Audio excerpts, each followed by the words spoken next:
Mukbang show. I'm Ashley. And I'm Brittany. And tonight we have a delicious spread here for you. We've got funnel cake, apples with caramel dipping sauce, kettle corn, and corn dogs. Our story tonight has to do a little bit with the carnival and carnies. I don't know if that's an appropriate term to call them. Well, maybe not anymore, but right, back in 1965, that was an acceptable term. So, if you haven't already guessed what our story is going to be tonight, it's about Gertrude Baniszewski. Is that how you pronounce her last name? That's close enough, right? yeah. And the murder of Sylvia Likens.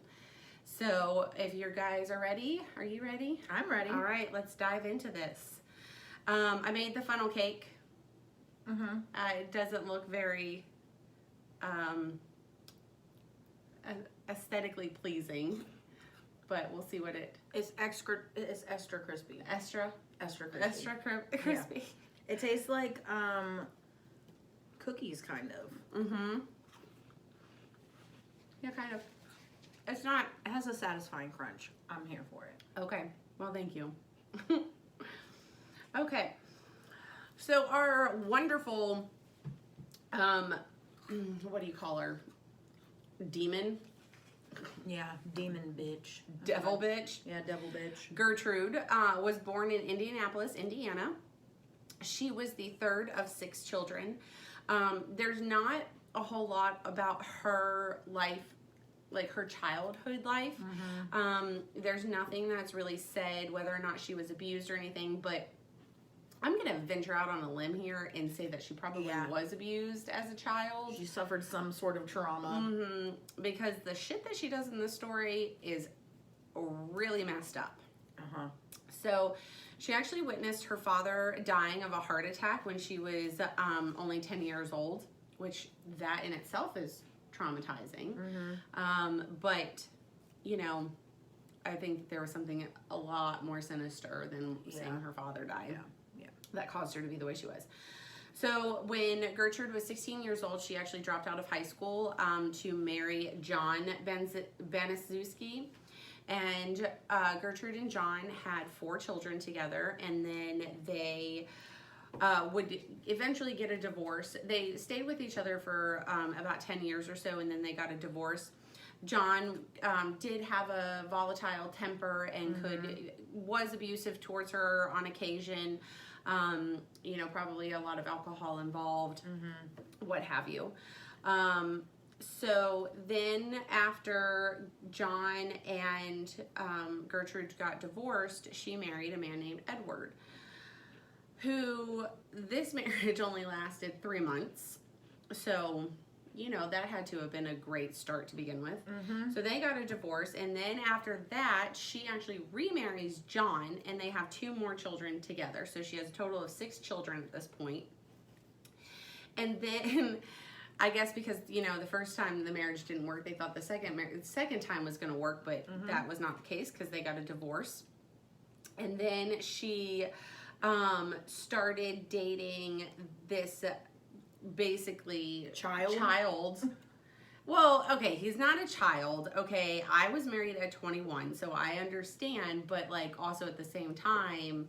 Okay, but I also... She's in her 30s. Yes. So, yeah. So, anyways, she marries, or she starts dating Dennis Lee Wright, who was only 22 years old, and she got pregnant by him. And as soon as that kid came out, he is like, nope, I'm out of here. And so he just left. And so she actually eventually sued him for child support, which he never ended up paying because he sounds like a dirtbag. So to make ends meet, she did rely a lot on the child support from John, her first and third husband.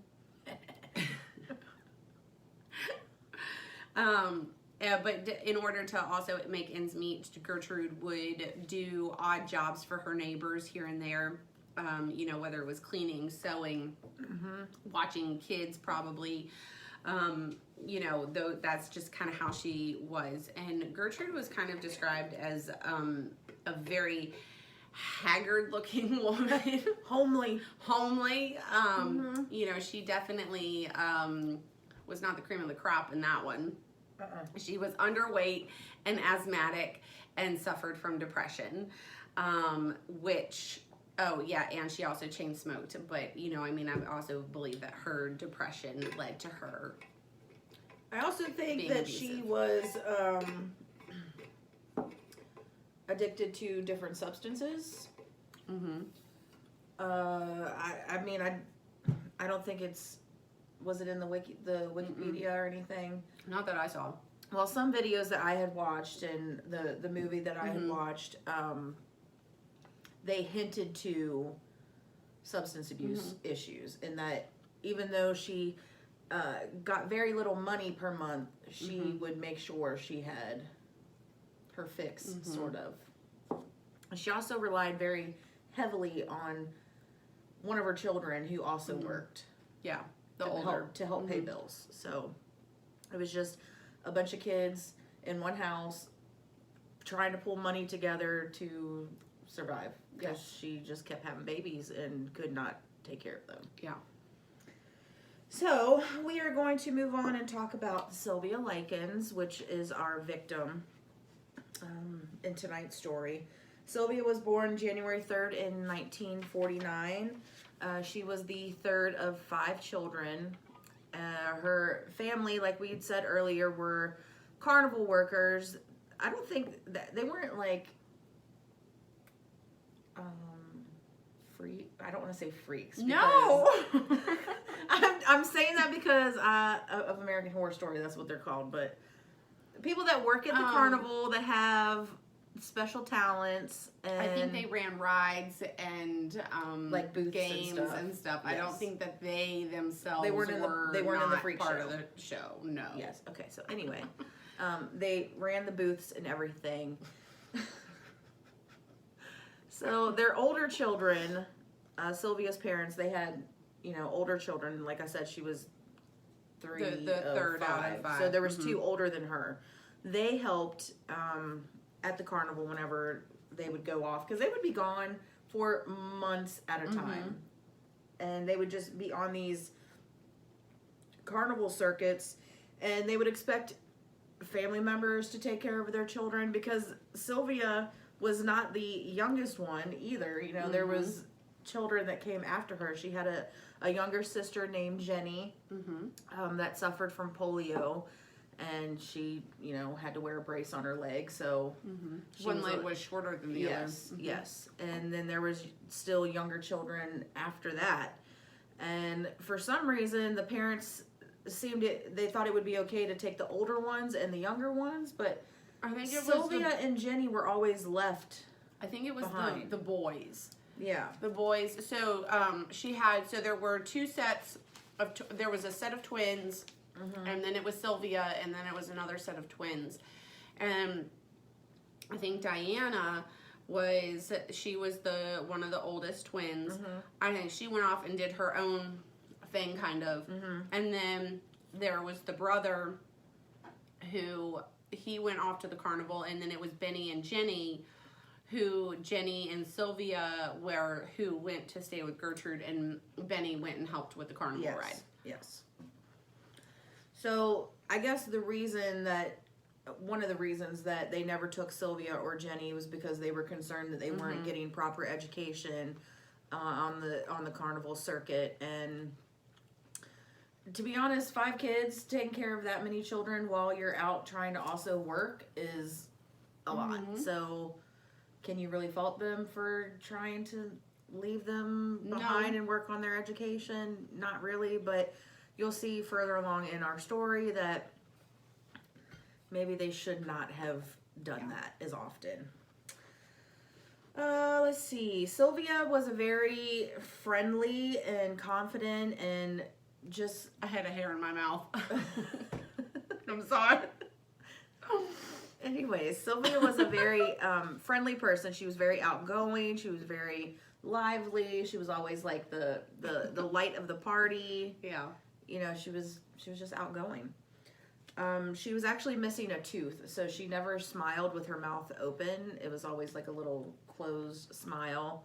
Her family called her Cookie. I don't know if that had anything to do with her missing tooth or no, I don't whatever, think so. but they called her Cookie. So they were having money problems as well. Sylvia's parents, you know, they also fought a lot, constantly, and they also had money issues. I think that's another one of the reasons why the older siblings were taken to the carnival to help, because it was like a family effort. Mm-hmm. Sylvia did side jobs as well, and she would always give that money to her family to help support the family. Mm-hmm.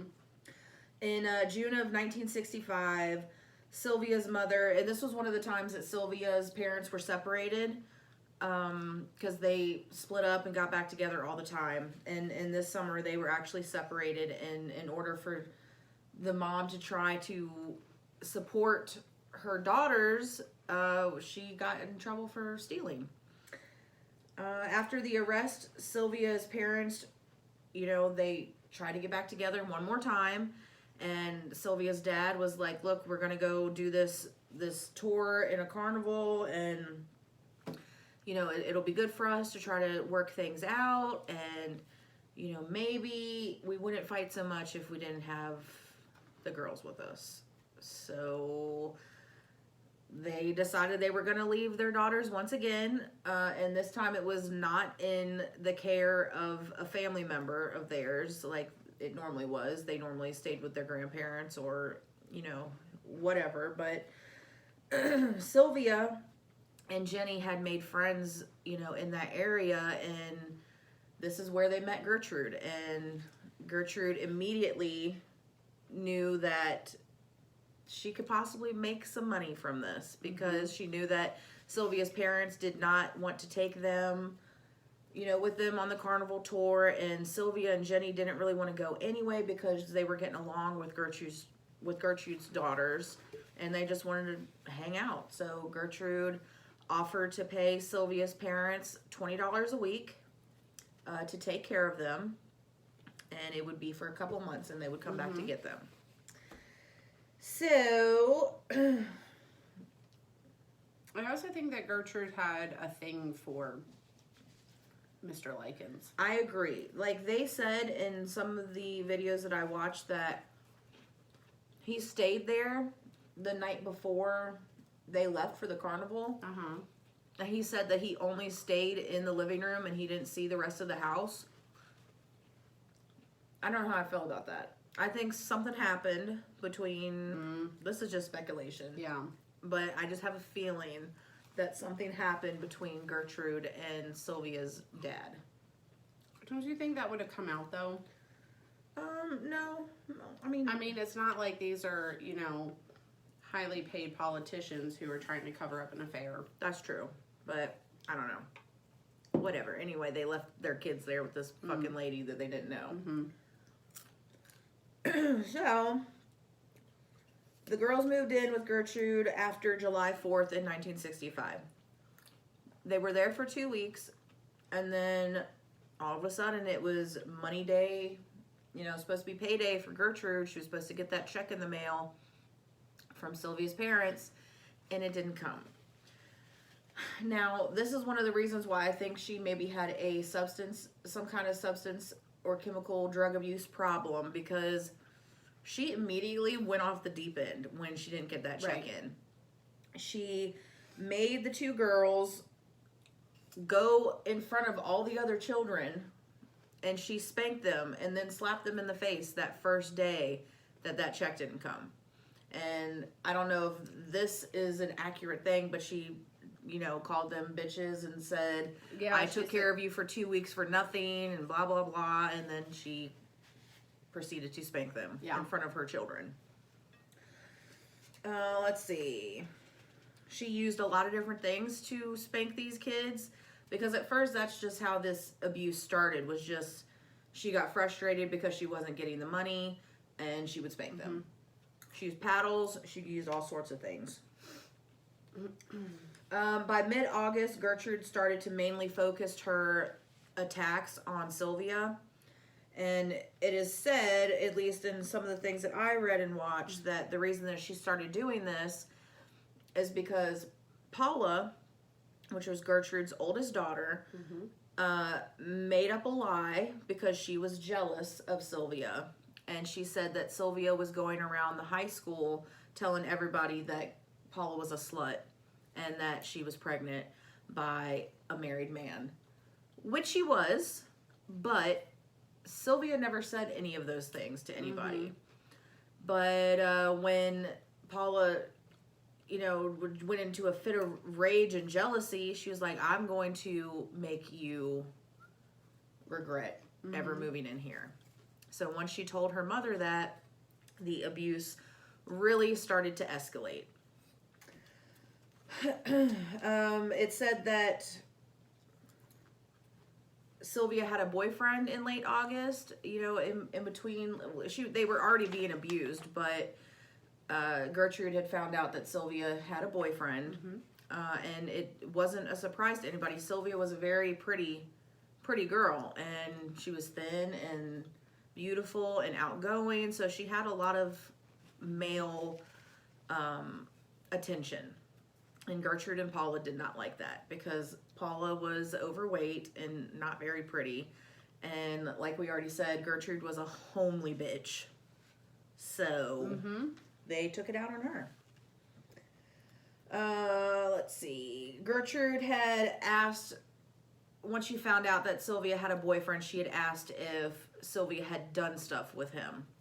Now, Sylvia was a virgin, so she didn't understand what that meant. She just was like, yeah, we went skating together. And from that point on, Sylvia was referred to as a slut. Gertrude told all of her other children that Sylvia was a slut, and that if anybody asked about it, she was a slut, and that she was pregnant, which was not true.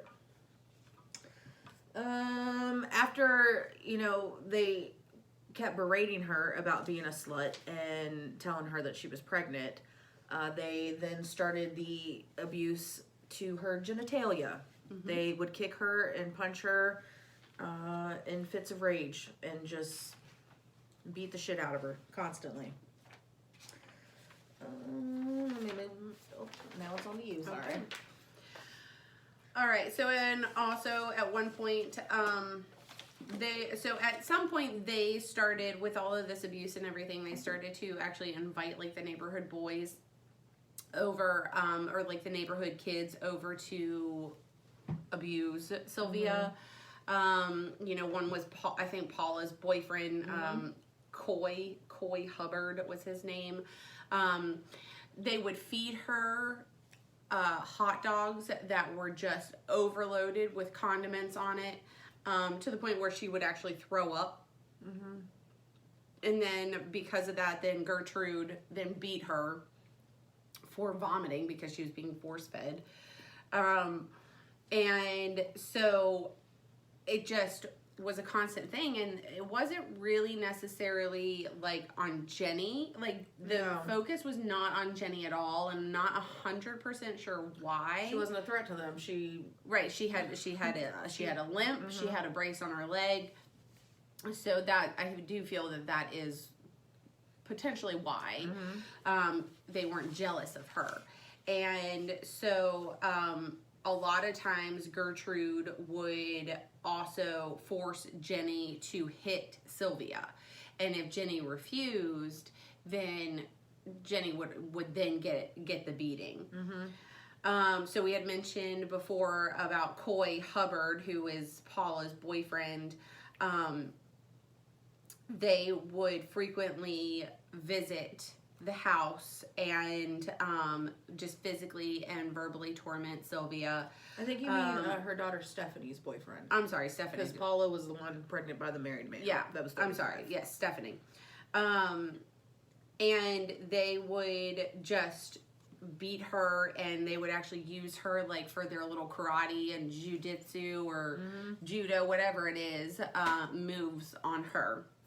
And she eventually like had just like bruises and lacerations on her body.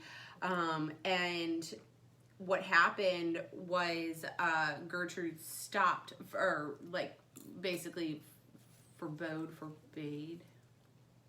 Forbidden. For I feel like this is the Forbode. I think.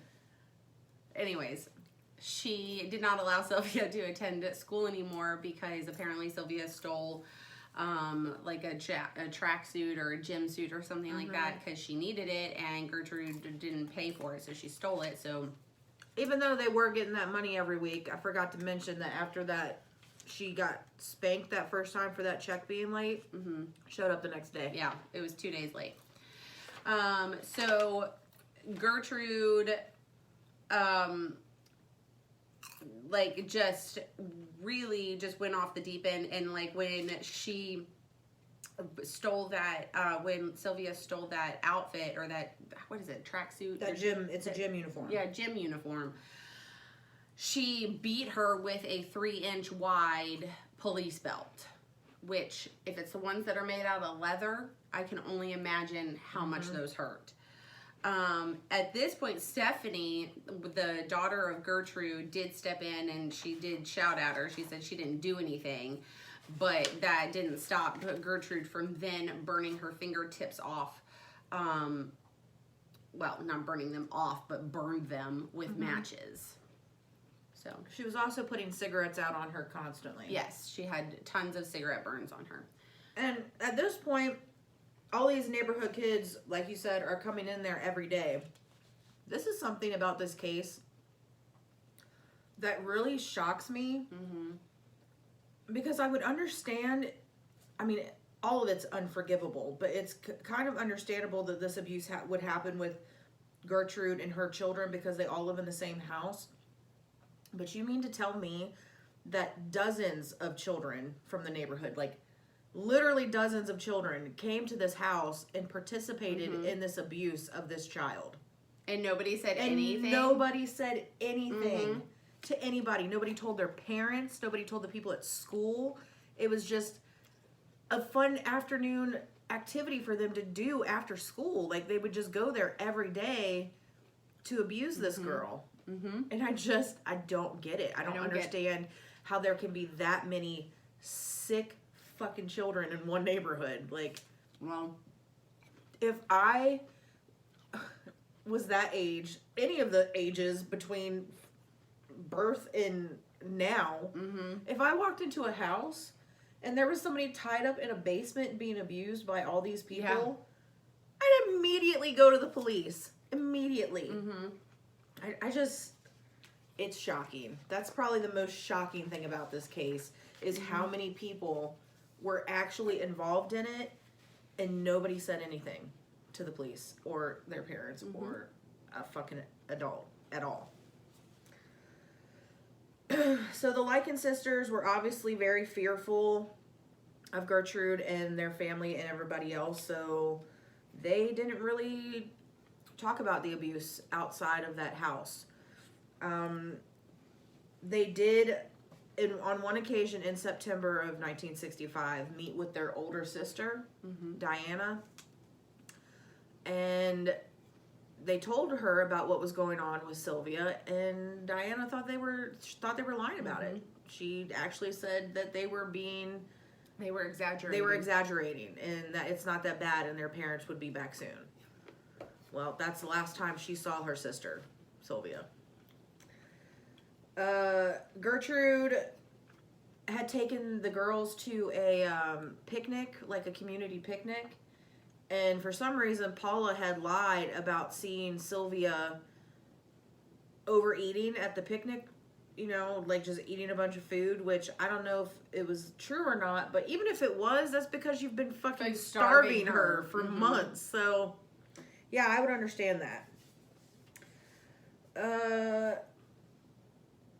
Paula then choked and repeatedly hit Sylvia over the head for that incident. The Likens Sylvia was subjected to a scalding bath to cleanse her of her sin. They would strip her down and throw her in a scalding hot tub, And I guess from the pain, she kept passing out, and Gertrude would just take her, grab her by her hair, and repeatedly slam her head against the tub until she woke back up. Like, that's gonna wake her up. Yeah. What? This woman is crazy. Messed up. So the houses, another thing that I'm confused about is how close these houses were. Yep. There are neighbors that said, yes, they heard the abuse on multiple occasions and did nothing about it. Yep.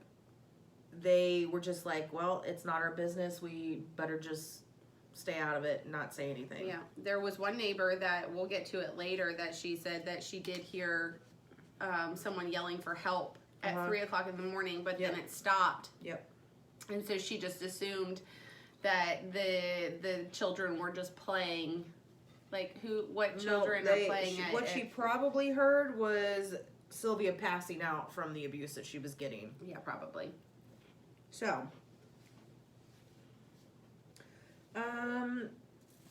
where am I at?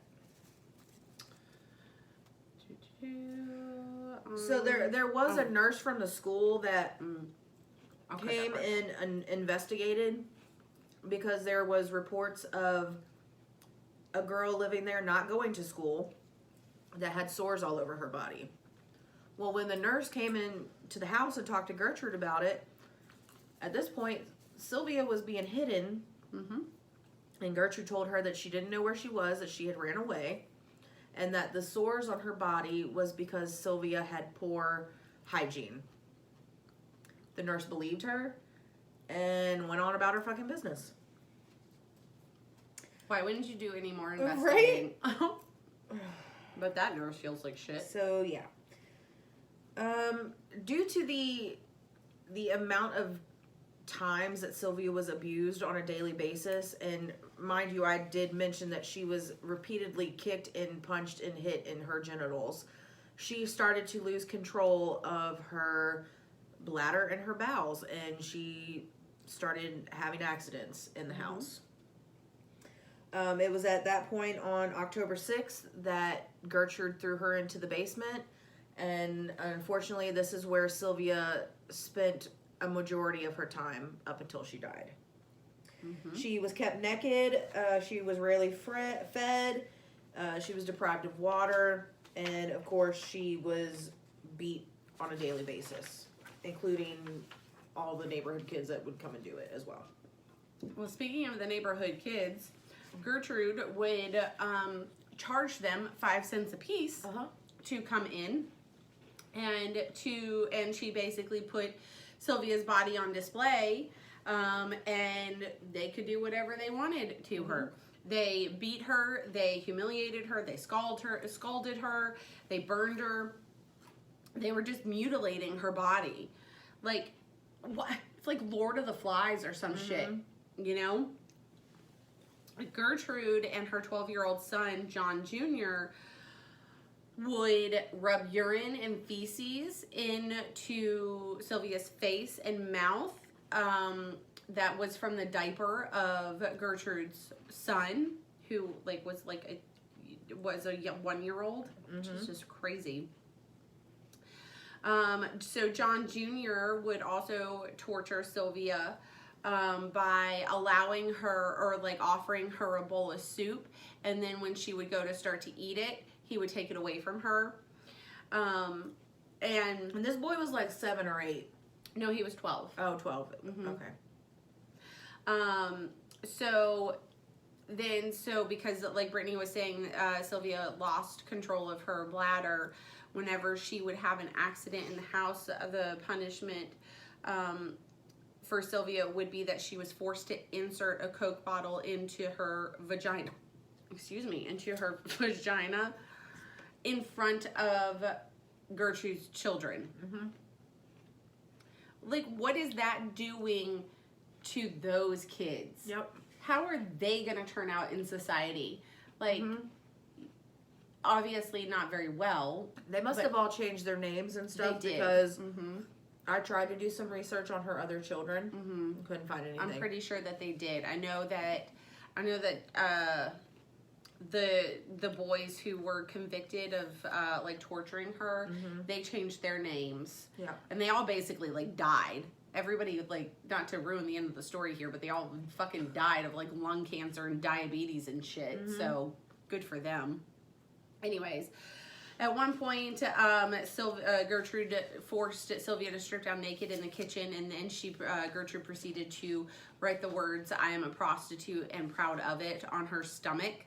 And so she couldn't finish doing it herself, so she had one of the neighborhood boys, to do it.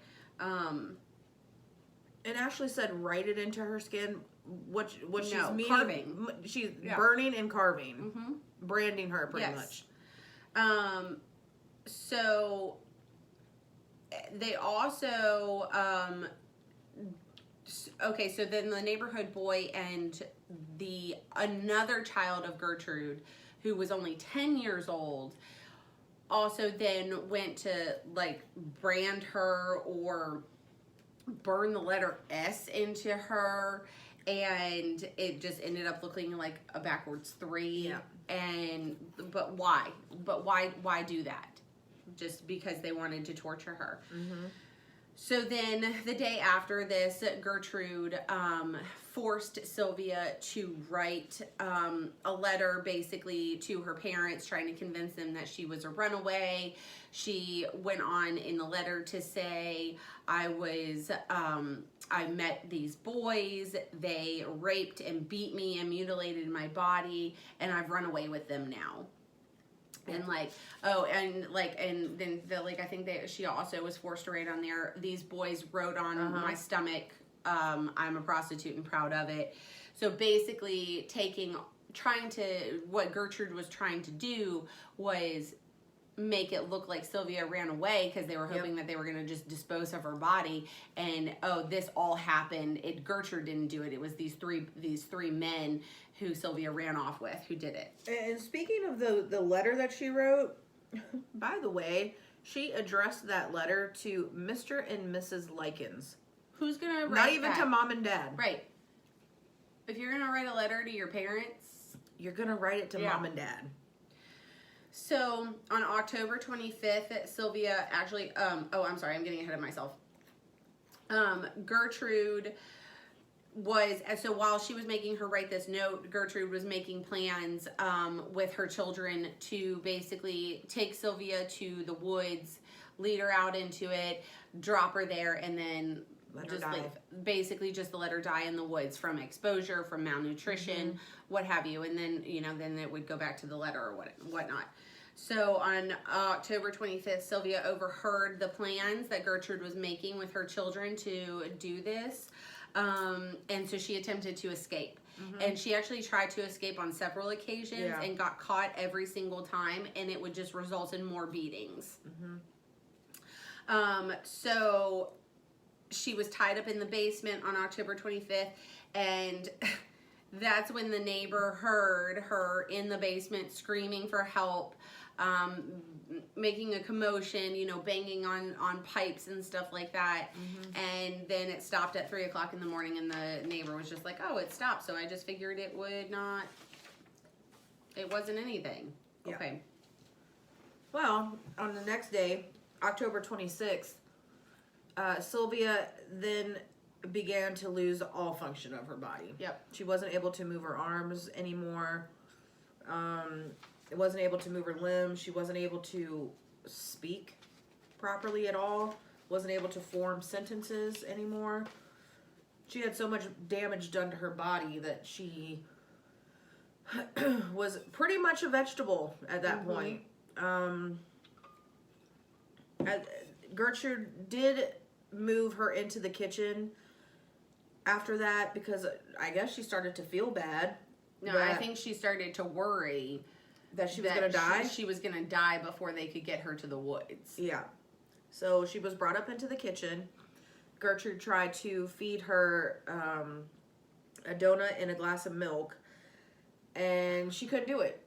Because she's too dehydrated. She was too dehydrated. She couldn't move her arms. She definitely couldn't hold a glass of milk, and she didn't have that mobility anymore. So Gertrude got pissed off at her, threw her to the ground, and beat her again. She was actually able to stay upstairs again for that one night.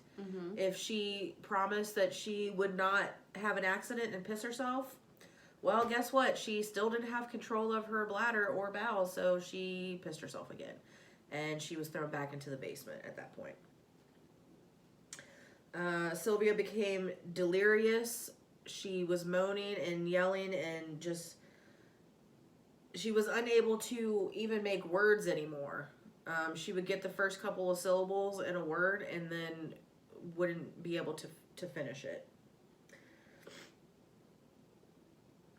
Paula was still verbally abusing her and also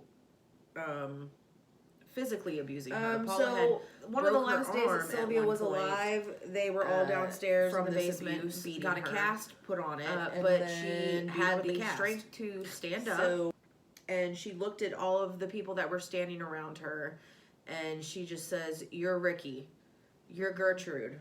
She would just point to She would point to them and then name them.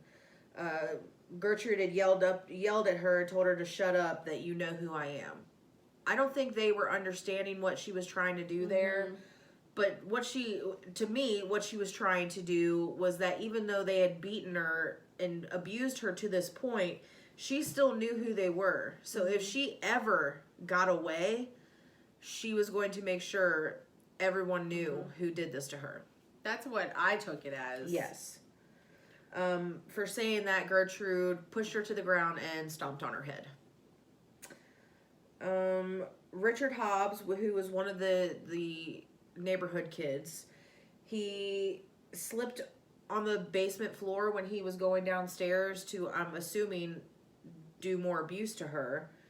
And he was confronted by the sight of Stephanie, which was Gertrude's, one of her older daughters. She was holding Sylvia, and she was crying because it didn't look good. Sylvia was emaciated. She was covered in head to toe with wounds. I think she realized at that point that there was no coming back from this. Like, they had done so much to her that Stephanie knew she was going to die, or if she was not already dead. They were instructed by Gertrude, Stephanie and Richard were instructed to give Sylvia a bath. So they took her upstairs to give her a soapy bath. And at that point, Sylvia uttered the last words that she ever said, and that was, "Daddy was here." I don't know what that means. Probably she was saying, "I wish Daddy was here." Yeah. Well, that's the last thing that she ever said, because then she died. Stephanie realized that she wasn't breathing. They were still forced to finish her bath and to redress her. She attempted to do mouth-to-mouth resuscitation, and she's freaking out this whole time. All the children in the house are now circled around them, and they know that Sylvia is dead. And Gertrude is literally just in the living room, rocking back and forth and saying she's faking it. She's faking it. She's not dead. She's faking it. Well, she wasn't faking it, you guys. She was gone. Yep. So Gertrude would beat Sylvia's corpse. Again, shouting, "You're a faker." And then eventually she finally came to reality and decided that she was dead. So she had Richard Hobbs, who was one of the neighborhood boys who was involved with the beatings and stuff. She had him go to a payphone and call police. Why they didn't call from the house? Probably just trying to buy more time to cover up her tracks. Or maybe they didn't have a house phone. Maybe. Because they were poor. So Jenny was, when the police got there, Gertrude basically said, okay, she ran off with these people, these men, and this is the condition that she was in when she returned. Well, I believe that the police probably thought that was bullshit. And Jenny rehearsed a version of events, or she recited a rehearsed version of the events that happened. But then she was able to tell one of the police officers, or whisper to him, hey, if you get me out of here, I'll tell you what really happened. So that with Jenny's testimony and everything and stuff, they arrested Gertrude. And Gertrude denied the involvement in the death. She said, no, this is how she came back to us. But then on October 27th, she had confessed, and she had known that her kids were the ones who did it. Yep. I don't think she confessed that it was her. No. She said, I knew my children were beating and abusing her. Yeah. You dumb bitch. So, and she even pointed the finger at her daughter, Paula, and her boyfriend, or not boyfriend, but Coy Hubbard, and said Paula did most of the damage. And that Coy did a lot of the beatings. So she still can't even take the blame. She is rolling her own children under the bus so she doesn't get in trouble. This whole thing started because she thought that she was protecting her child. And then when push comes to shove and you get to the end and you've murdered a child, you turn it around on your children? Yeah.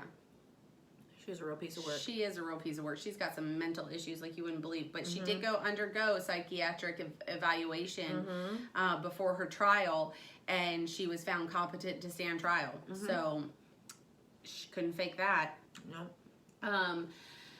On December 30th, 1965, the grand jury did return with a first-degree murder against Gertrude and her 3 oldest children. I only wrote 2 down here. Paula, John, and I would assume Stephanie.